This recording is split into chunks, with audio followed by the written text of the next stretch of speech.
Leo ಮತ್ತು ಮಿಯಾ ತಮ್ಮ ಮರದ ಮನೆಯಲ್ಲಿ ಆಟವಾಡಲು ಇಷ್ಟಪಡುತ್ತಿದ್ದರು. ಒಂದು ದಿನ ಅವರಿಗೆ ಒಂದು ನಿಗೂಢ ಆಹ್ವಾನ ಸಿಕ್ಕಿತು. ಅದರಲ್ಲಿ ಮ್ಯಾಜಿಕಲ್ ಟ್ರೀ ಹೌಸ್ ಪರೀಕ್ಷೆಗೆ ಬನ್ನಿ ಎಂದು ಬರೆದಿತ್ತು. ಪರೀಕ್ಷೆಯೇ? ಲಿಯೋ ಗೊಣಗಿದನು. ಮಿಯಾ ನಕ್ಕಳು. ಇದು ಮೋಜಿನ ಮತ್ತು ಆಸಕ್ತಿಕರ ಆಗಿರಬಹುದು. ಆಹ್ವಾನವು ಹೊಳೆಯಿತು.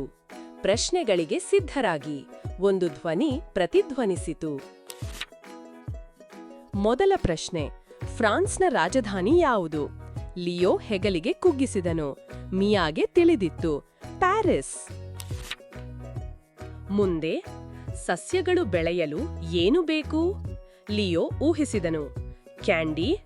ಮಿಯಾ ಹೇಳಿದರು, ಸೂರ್ಯ ಮತ್ತು ನೀರು. ಒಂದು ಜೇಡಿಗೆ ಎಷ್ಟು ಕಾಲುಗಳಿವೆ? ಲಿಯೋ ತನ್ನ ಬೆರಳುಗಳ ಮೇಲೆ ಲೆಕ್ಕ ಹಾಕಿದನು. ಮಿಯಾ ಬೇಗನೆ ಉತ್ತರಿಸಿದಳು, 8. ಲಿಯೋ ದುಃಖಿತನಾದನು. ಅವನಿಗೆ ಉತ್ತರಗಳು ತಿಳಿದಿರಲಿಲ್ಲ. ಮಿಯಾ ಅವನ ಬೆನ್ನಿಗೆ ತಟ್ಟಿದಳು, ಚಿಂತಿಸಬೇಡ ಲಿಯೋ, ನಾವು ಒಟ್ಟಿಗೆ ಅಧ್ಯಯನ ಮಾಡೋಣ. ಮಿಯಾ ಸಲಹೆ ನೀಡಿದಳು. ಅವಳು ಲಿಯೋಗೆ ತನ್ನ ಪುಸ್ತಕಗಳನ್ನು ತೋರಿಸಿದಳು. ಮಿಯಾ ಮತ್ತು ಲಿಯೋ ಪ್ರತಿದಿನ ಒಟ್ಟಿಗೆ ಓದುತ್ತಿದ್ದರು. ಅವರು ನಕ್ಷತ್ರಗಳು, ಪ್ರಾಣಿಗಳು ಮತ್ತು ದೇಶಗಳ ಬಗ್ಗೆ ಕಲಿತರು.